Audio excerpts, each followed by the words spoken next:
You know what?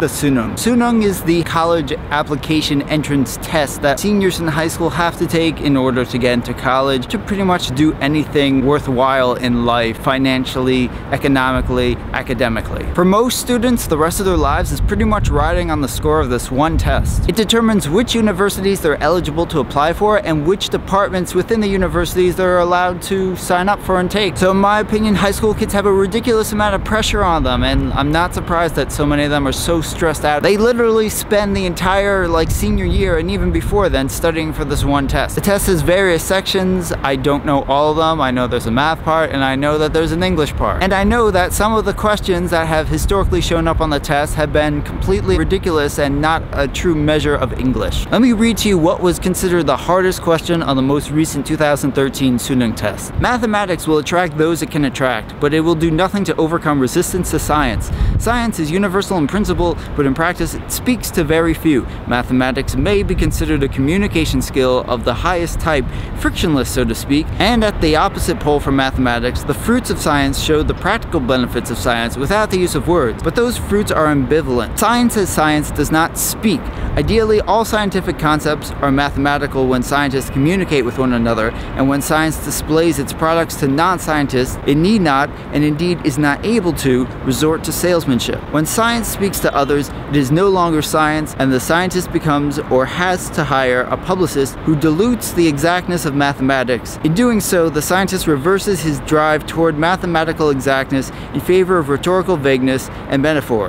Thus, the correct answer was violating the code of intellectual conduct that defines him as a scientist. Man, it's just nonsense. This question is not like an original question. It was actually taken from a larger essay that someone wrote on a science and technology website. I'll provide the link below. Whoever turned this paragraph of that passage into a question assumed that there's enough context in the paragraph for people whose native language is not English to figure out how the passage is supposed to end. 20% of the students got this one correct. Keep in mind, students have an average of about 2 minutes to answer every question. You don't need a ridiculous nonsense question that none of these students will truly understand. I mean, I read it and I get what it's saying, but it's still kind of meaningless to me. And I don't think that kind of passage belongs on a high school English test. I will now read to you another terrible question that was on a previous year's exam. We naturally think in terms of cause and effect, and this helps organize our experience of the world. We think of ourselves as seeing some things cause other things to happen,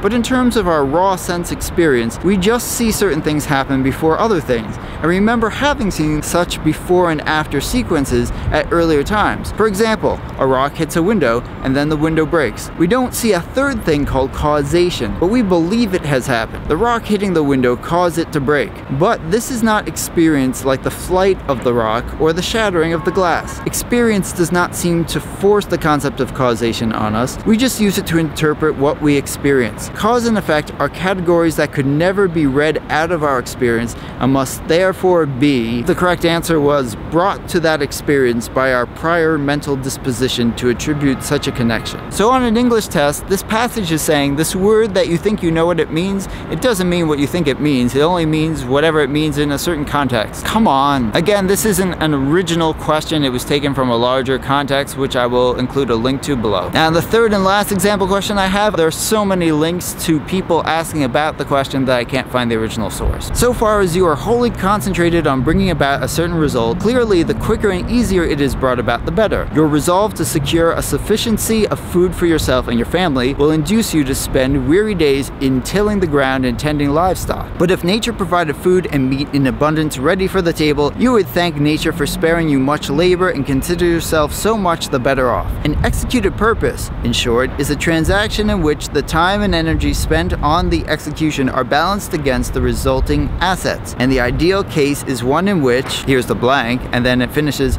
purpose then justifies the efforts it exacts only conditionally by their fruits. The answer is apparently 5. The former approximates to 0 and the latter to infinity. More like the chances of students getting this question right based on their comprehension and understanding of what it's saying approximates to 0, and the resulting frustration to infinity. The passage itself was pretty good until you get to the actual answer choice, which is just nonsense. 16% of the students got this one correct. Here's the thing, if the percentage of students who got it correct is equal or less than the chance of them getting it right by guessing, it's not a good question. As far as I'm concerned, there's no obvious way for a high school student to answer these questions. So you combine these unfair questions with the stress that students have to begin with for taking this test. I don't envy Korean high school life. Now, it's not true that for all students the Suneung test is like the arbiter of what schools are getting into. There are alternative ways to apply for university. The score counts, but it doesn't count as much as some of the other things you are submitting. It's not quite like the American system, which the SAT isn't the be-all and end-all of